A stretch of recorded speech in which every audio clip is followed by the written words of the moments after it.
Hello, YouTube. I have been a silent observer here for what seems like an eternity, scrolling through the endless stream of confessions, heartfelt advice, and shocking dramas that have kept me awake until the early hours. However, I have never gathered the courage to post until now. My hands are shaking, my heart is pounding, and my mind is a jumbled mess as I type this, because what I am about to reveal will shock most of you, perhaps even spark a storm of outrage or disbelief. I am 19, and I am deeply, passionately in love with a 68-year-old man named Daniel. I can already hear the flood of comments: "That is disgusting, you are too young to know better, this is a cry for help, but I need to relieve my soul." This is not some reckless affair or a phase I will outgrow with time, it is real, it is transformative, and it has become the essence of who I am. I am hoping that a few of you might approach this with an open mind, or at least try to see the world through my perspective. This will be an incredibly long one, so settle in with a warm blanket, a cup of tea or coffee, and perhaps a snack, because I have a lot to share, more than I have ever shared before. It all started about a year and a half ago when I was 17, though nothing physical occurred then. It was the quiet, almost imperceptible beginning of something I could not yet understand. I was working part-time at a charming, dusty art supply store after school, managing the relentless pressure of senior year while trying to piece together a vision for my future. Daniel entered one gloomy afternoon, his presence immediately striking, searching for oil paints to capture a landscape he had been envisioning in his mind. He was tall, with a thick head of silver hair that gleamed under the store's fluorescent lights, and these piercing blue eyes that seemed to contain a universe of wisdom, sorrow, and unspoken dreams. His voice was rich and comforting, like a melody that enveloped me effortlessly, and he moved with a graceful confidence that drew me in like a moth to a flame. He was a retired artist, widowed for 5 years after losing his wife to a prolonged illness, living alone in a charming cottage situated just beyond the town's edge. We began a conversation about art, his deep, enduring passion for depicting the rolling hills and golden sunsets of our region, my timid, often messy attempts at doodling in the margins of my notebooks, and it felt natural, as if we had been destined to meet in some other lifetime. Initially, it was entirely platonic, a mentor-student relationship I came to value deeply. He would visit the store every week or so, always with that warm, crinkled smile that illuminated his weathered face, and we would delve into discussions about brush techniques, the emotional impact of color theory, or the way the light changed across the fields near his home with the shifting seasons. I began anticipating his visits with a quiet, bubbling excitement, setting aside the finest brushes or suggesting canvases I thought would suit his meticulous style. He would bring me coffee, black with a hint of cinnamon, a detail he had learned from our early conversations, and we would sit in the back room, chatting until my shift ended or my manager's impatient glances urged me back to the register. I started noticing the small things, how his hands, weathered and calloused from decades of painting, moved with an artist's grace, how his laugh, deep and genuine, made my chest feel light and warm, how his gaze sometimes lingered on me with a softness that felt different, more personal. I attributed it to admiration, perhaps a mentor-like affection, convincing myself it was innocent. I could not have been more mistaken. The turning point came when I turned 18, about a year ago, a milestone that marked the beginning of a new chapter in my life. I had graduated high school with a mix of relief and uncertainty, taking on full-time hours at the store while grappling with a restless, undefined future. One evening, after a demanding shift with rude customers who tested my patience, Daniel invited me to his cottage to see his latest work, a landscape he had been pouring his heart into. I agreed, a mixture of curiosity and nervous energy swirling inside me. His place was a sanctuary of creativity, walls adorned with vibrant paintings, the air thick with the earthy scent of turpentine and the smoky warmth of a crackling fireplace. We stood close, side by side, admiring a sunset he had captured on canvas with breathtaking detail, and I felt this magnetic pull, an invisible thread drawing me toward him. He brushed a strand of hair from my face, his fingers gently touching my cheek with a tenderness that made my heart skip a beat and my breath catch. Our eyes met, and there was this spark, electric, raw, something far beyond the boundaries of friendship or mentorship. I stepped back, flustered and blushing, my cheeks burning, but that moment embedded itself in my mind, replaying in my dreams with a heat that left me restless and confused. Over the following months, those moments multiplied like stars in a darkening sky. We started meeting outside the store, grabbing coffee at a quiet cafe hidden away from the main street, strolling along the riverbank as the water whispered its secrets, or sitting on his porch as the sun dipped below the horizon, painting the world in shades of orange and pink. He would say things like, "You have a rare soul, Sophie, one that shines brighter than you know," and it felt personal, intimate, like a confession wrapped in praise that sent a shiver down my spine. I began dreaming about him, his touch on my skin, his voice whispering my name in the quiet of night, waking up with this ache that pulsed through me, a longing I could not name.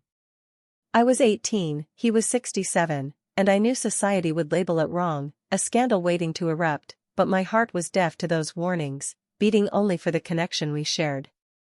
One afternoon at his cottage, we were painting together, our shoulders brushing as we worked side by side on a shared canvas. The tension was palpable, a current I could not resist, like static electricity crackling in the air. I leaned in and kissed him, soft and hesitant, my lips trembling against his.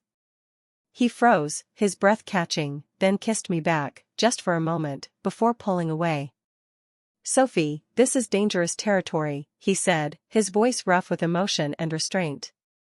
But the longing in his eyes, the way they darkened with desire, mirrored my own, and I knew we were both on the verge of something irreversible. We avoided it for weeks after that, a delicate dance of evasion and unspoken yearning. I was a mess, guilt gnawed at me, a voice in my head screaming about age differences and societal norms, but the desire was a wildfire I could not extinguish, burning brighter with every thought of him. I would lie awake in my childhood bedroom, replaying that kiss, wondering if I had imagined the way his lips had softened against mine, the way his hands had briefly tightened on my arms. Then one evening, as the first chill of autumn entered the air, he called me to his place. We sat on his porch, wrapped in a shared blanket, the sky streaked with the last colors of dusk. "I have been fighting this with everything I have," he said, his hands trembling as he held a mug of tea, steam curling into the night. "I love you, Sophie. Not just as a friend or a muse. I should not feel this way, but I do, and it is tearing me apart inside." My heart leaped into my throat, a mix of joy and fear flooding me. I told him I loved him too, that it was not a fleeting crush or a youthful whim, it was a love that consumed me, body and soul, a force I could not deny. We agreed to keep it hidden, to explore this forbidden path together, knowing the world would never embrace it, would likely condemn us without understanding. From that night, we became something more, a secret woven into the fabric of our lives. We would meet at his cottage, a sanctuary away from the prying eyes of town, spending evenings talking, laughing, and slowly revealing the layers of this new us. He would prepare dinner, roast chicken with fresh herbs from his garden, carefully simmered vegetable soup, or a simple pasta dish with a sauce he had perfected over the years, and we would sit by the fireplace, his arm around me, the crackling of logs filling the quiet with a comforting rhythm. It felt right, as if we had discovered a hidden part of ourselves in each other, a harmony that transcended the age difference between us. However, the physical aspect, that is where it became intense, a level of connection I need to describe, even if it is difficult to articulate without revealing too much. It is the core of our relationship, and I want you to understand its significance to me. I had never been intimate with anyone before, and the first time was a whirlwind of anxiety and anticipation. It was a rainy night, the cottage warm with the soft hum of a space heater, the windows streaked with water that mirrored the storm within me. We were on his sofa, a soft blanket draped over us, looking at his latest painting, a stormy seascape that reflected the turbulence of our emotions, when he turned to me, his blue eyes searching mine with a depth that made me gasp. "Are you certain, Sophie?" he asked, his voice low and thick with emotion. I nodded, my heart pounding, my hands trembling in my lap. He kissed me, slowly and deeply, as if he were savoring every second, every taste of me. His hands, rough from years of holding brushes, traced my arms, my back, pulling me closer until I felt the warmth of his body against mine, a heat that permeated my bones. We moved to his bedroom, the soft glow of a lamp casting golden shadows across the room, and it felt like stepping into a dream, a world where only we existed. His touch was deliberate, exploring me with a reverence that made my skin tingle and my breath catch, his fingers brushing my collarbone, my waist, with a gentleness that belied his strength. Every kiss, soft on my lips, then trailing to my neck, my shoulder, sent waves of warmth through me, and I could feel his breath catch, his hands trembling with a desire that matched my own. It was not rushed, it was this slow, burning connection that made my head spin, my heart swell, and my body respond in ways I had never imagined. What made it so incredible, so unforgettable, was how he made me feel, seen, desired, cherished in a way that went beyond the physical. He would whisper my name, his voice husky and warm, sending shivers down my spine and pooling heat in my core, a sound that felt like a caress all its own. His experience showed in the way he understood my body, where to linger with his fingers, tracing the curve of my jaw, where to press with his lips against the sensitive skin of my neck, making me gasp and cling to him, my senses overwhelmed by the intensity of it. I loved watching him lose himself in our intimacy, the way his eyes darkened with longing, the soft groans he let slip when I touched him back, my hands exploring the contours of his chest, the strength beneath his weathered skin. It was passionate, yes, a fire that consumed us both, but also tender, as if we were sharing a secret, a sacred bond that transcended the years between us. One night, lying there afterward, my head resting on his chest, I could hear the steady beat of his heart, and he traced my hair with his fingertips, murmuring, "You are my muse, Sophie." My reason to continue painting. I felt complete, as if every part of me belonged with him, our breaths sinking in the quiet, the outside world fading into nothingness. It was not always gentle, however.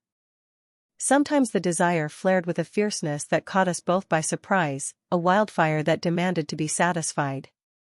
One afternoon, after weeks apart, my boss had assigned extra shifts to cover for a coworker's vacation. We met at his cottage, the air thick with longing the moment I stepped inside.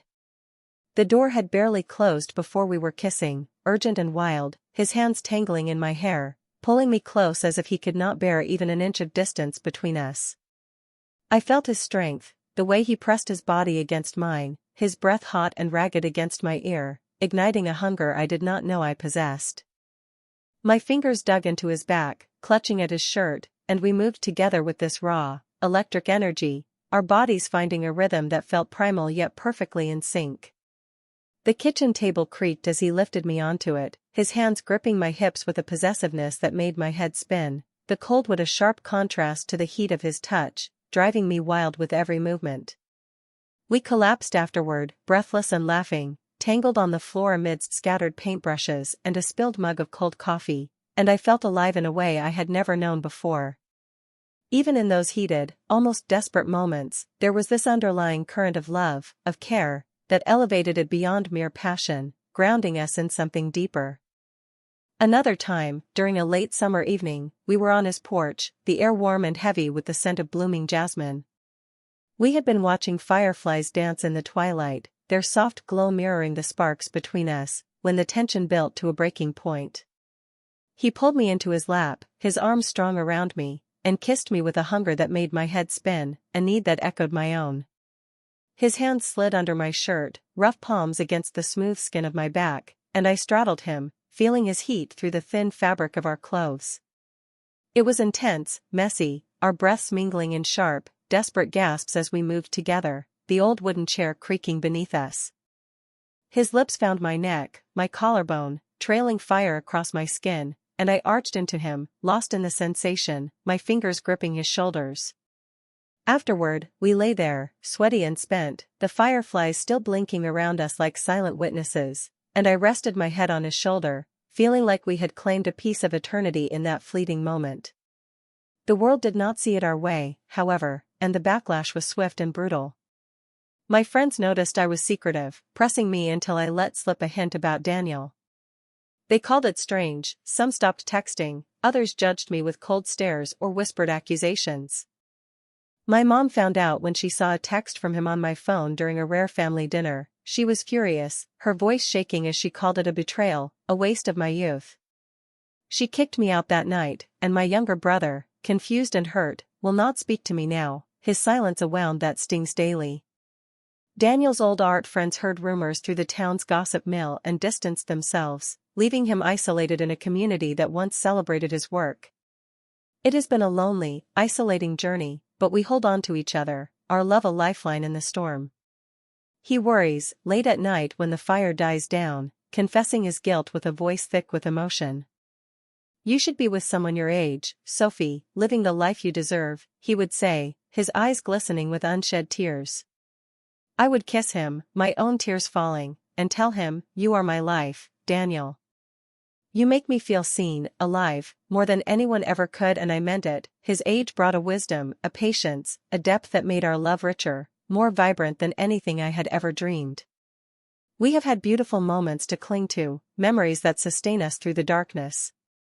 One spring, we drove to a lake a few hours away, renting a small cabin to escape the weight of our secret.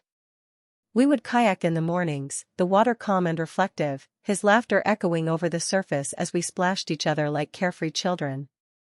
At night, we would sit by the fire, hands entwined, sharing stories of our pasts, his travels as a young artist, my childhood dreams of painting the world. One evening, after a day of swimming, we went inside, still damp and laughing, the air charged with a familiar tension. He kissed me, slowly at first, his lips soft against mine, then deeper, leading me to the bedroom with a gentleness that belied the fire in his eyes. The way he touched me, his hands mapping every inch of my skin, his lips trailing heat down my spine, my sides, felt like a dance, every move a brushstroke of passion that ignited me. Afterward, we lay there, the sound of loons calling across the lake mixing with his steady breathing, and I felt like I had found my place, my home, in the curve of his arm. Another memory is from winter, when a fierce snowstorm trapped us at his cottage for days. We spent time by the fireplace, playing cards, discussing our fears and hopes, as snow piled high outside like a protective cocoon. One night, the cold drew us closer, our bodies pressed together under a thick quilt, and soon we were kissing, the warmth between us dispelling the chill that seeped through the walls. It was slow, intimate, his hands warm against my back, tracing patterns that made me shiver with delight, and when we came together, it felt like a promise sealed in the dark, a vow whispered in the silence. We fell asleep like that, tangled and warm, and I woke to him watching me, a soft smile on his face, his fingers gently brushing my cheek as if I were a masterpiece he'd created. Another moment occurred during a rainy autumn weekend, when we decided to paint together in his studio, the windows fogged with moisture. The room was filled with the scent of wet earth and paint, and as we worked, our hands brushed, our laughter mingling with the patter of rain. The tension built until he set his brush down, pulling me into his arms, and we kissed with a fervor that knocked a canvas to the floor. We moved to the couch, the rain a steady drumbeat outside, and it was wild, unrestrained, his hands roaming my back, my thighs, as I pressed myself against him, the leather creaking beneath us. The intensity left us breathless, and afterward, we lay there, the fallen canvas a silent witness, and I felt a joy that transcended the storm. I know this is unconventional, socially frowned upon, perhaps morally questionable to some. I felt the shame, the fear of exposure, the weight of whispers that might follow if our secret unraveled. I've read the articles, the forums, the harsh judgments that await relationships like ours. But to me, it's love, pure, unyielding, and true. Daniel is my anchor, my fire, my everything. He's taught me to see beauty in the unexpected, to fight for what feels authentic, to paint my life with colors I never knew existed. We don't have forever, time casts a long shadow, with his arthritis worsening and his energy waning, but it makes every touch, every kiss, every shared breath burn brighter, a flame that defies the darkness. I'm 19, he's 68, and he's my heart, my muse, my home. Thanks for reading, Reddit. Be kind if you can, I'm carrying a heavy load already, and your words might tip the scale.